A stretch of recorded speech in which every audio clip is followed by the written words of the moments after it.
Bom dia, pastor Caio Fábio. Aqui quem fala é o Fabiano, da cidade de Santana do Jacaré, bem no interior de Minas Gerais. Sou evangélico e por volta de 2012 eu encontrei o calvinismo com muita dificuldade de acesso, uma cidade muito pequena.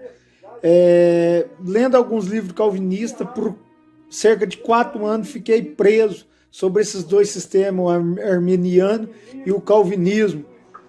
Até que em 2016 pude lhe encontrar pela internet e tudo se esclareceu.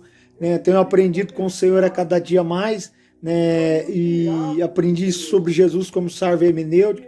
Tenho adquirido alguns livros do Senhor e só quero lhe agradecer por tudo, mas é para lhe agradecer esse vídeo. Gostaria que o senhor indicasse, já que o senhor diz muito nos vídeos do Senhor, que para a gente entender algumas passagens é muito importante o contexto histórico e cultural. Gostaria que o senhor indicasse algum livro de algum autor sobre contexto histórico e cultural, ou se o senhor tem, né, algum livro do senhor mesmo sobre contexto histórico e cultural. Muito obrigado, um grande abraço. Fabiano, meu querido, um grande beijo para você, para o povo todo lindo de Minas Gerais, queridos. Não, eu não tenho um livro que eu tenha escrito especificamente sobre contexto histórico e nem tenho um único livro que eu possa recomendar a você sobre o contexto histórico. Enquanto você estava falando, eu até olhei daqui e vi um livro que, no meio de muitos e muitos livros que eu respeito sobre o contexto histórico, tem esse aqui, A Poesia e o Camponês. É um livro sobre o contexto histórico do Kenneth Bailey. Muito, muito bom. É antigo. Eu já li esse livro há muitos anos. O achei de uma pedagogia rara, maravilhoso. Ou então você tem o livro, que deve estar por aqui também, só eu olhar melhor, eu que não estou enxergando direito, A Vida Diária nos Dias de Jesus. Procure esse livro. A Vida Diária nos Dias de Jesus. É outro livro simples. Porque livros complexos, eu tenho uma multidão aqui que a maioria dos pastores que eu conheço não consegue nem entender, porque são livros tão técnicos, que remetem para o manuscrito tal, aí associam ao que o contexto grego ou o contexto romano secular dizia sobre aquilo, e são livros tão herméticos, tão difíceis, que eu os li com prazer, porque eu tenho prazer nessas coisas e já tive muito mais na vida do que hoje em dia. A gente vai ficando velho, vai acumulando tanta informação que depois de um tempo você já não sente mais aquela necessidade juvenil de ficar querendo saber qual foi o último livro que apareceu e vai e lê. É uma avidez que muitas vezes é também uma certa vaidade teológica, histórico, acadêmica, de saber dos últimos lançamentos. Mas, por exemplo, todo livro de história do Novo Testamento, você pode escrever aí no Amazon, livros sobre história do Novo Testamento, ou história dos livros dos dias de Jesus, você vai encontrar uma quantidade grande de livros. Cada vez tem mais pesquisa, mais trabalho, mais arqueologia, mais material. E eu também sou uma pessoa que assisto muitos documentários de arqueologia. Arqueologia das terras bíblicas, arqueologia turca, arqueologia egípcia, israelense, arqueologia jordaniana, arqueologia do Oriente Médio, arqueologia grega, e me interesso por todas as formas de arqueologia e de antropologia, porque eu vou vendo, segundo a ordem de Melquisedeque, a coerência de sistemas e de princípios enunciados, mesmo entre povos que estavam distanciados por oceanos e oceanos e oceanos de separação, mas que praticavam os mesmos princípios do ponto de vista da compreensão do que eles entendiam como significado de aplacamento dos seus pecados. Então, eu me interesso por 1 milhão de coisas que não estão nos livros de teologia. De onde vêm muitas das minhas informações, não vêm de nenhum material teológico e nem de igreja. Mas se você escrever aí, pegar esses livrinhos aqui que eu falei, mais os livros de Novo Testamento, antigamente tinha uns livros legais, eu ainda tenho aqui, eram 3 ou 4 livros do Michael Green, bem simples, que eu li em Manaus quando me converti, mas que foram importantíssimos.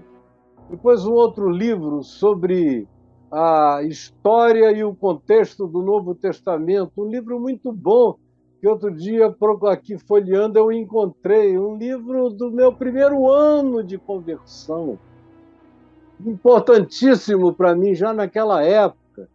E tem esses sofisticados acadêmicos, que eu já não recomendo para todo mundo, só para alguns amigos, que têm mais condição acadêmica de entender, mas se vocês escreverem aí o ambiente cultural dos dias de Jesus, vocês vão encontrar uma quantidade enorme de alternativas. Agora, eu penso mais para frente em fazer um curso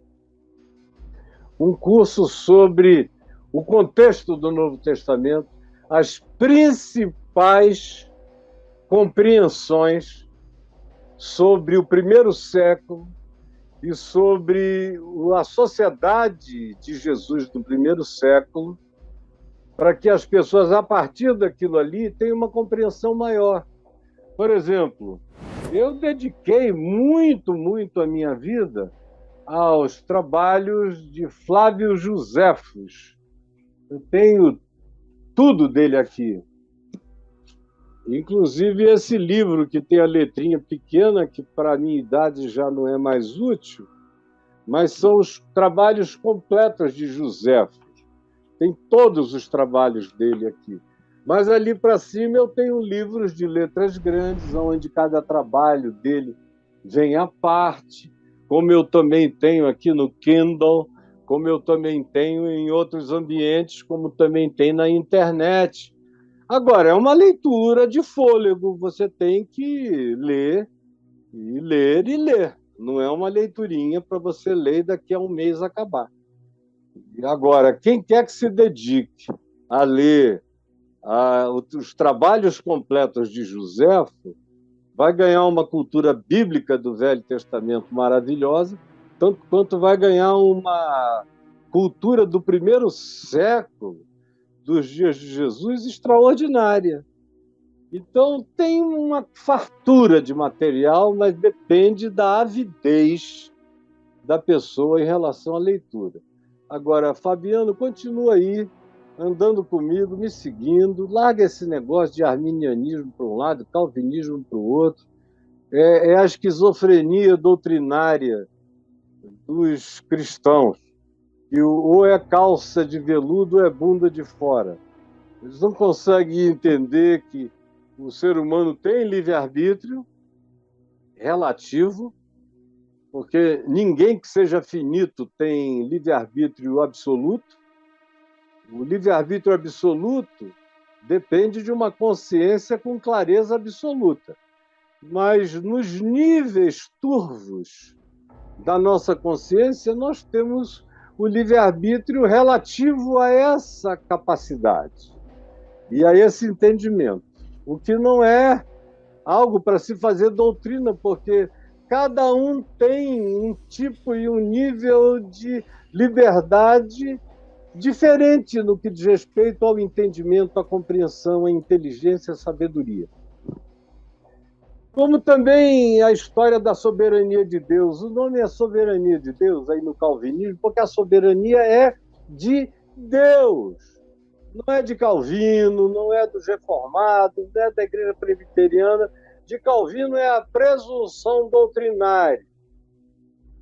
Subscrever a soberania de Deus vinculada à predestinação. E como ele não consegue sair, ele vai pintando a sala até ficar na esquina e não ter saída para lugar nenhum, fica parado ali.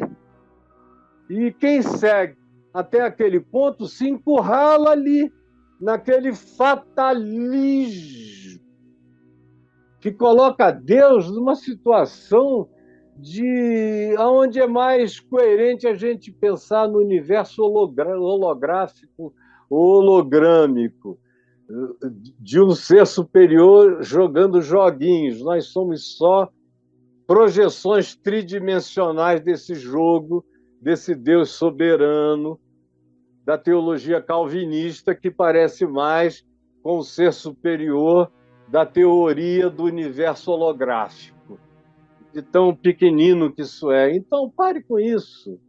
O homem é livre na relatividade da liberdade dele, e o homem está sob a soberania de Deus sem perder a liberdade.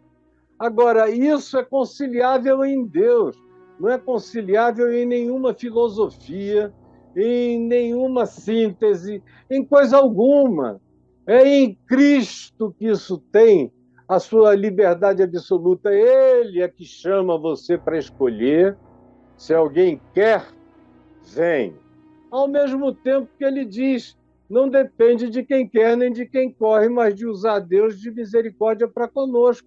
No entanto, eu sou chamado a fazer o que eu posso. O que eu posso? Eu posso querer.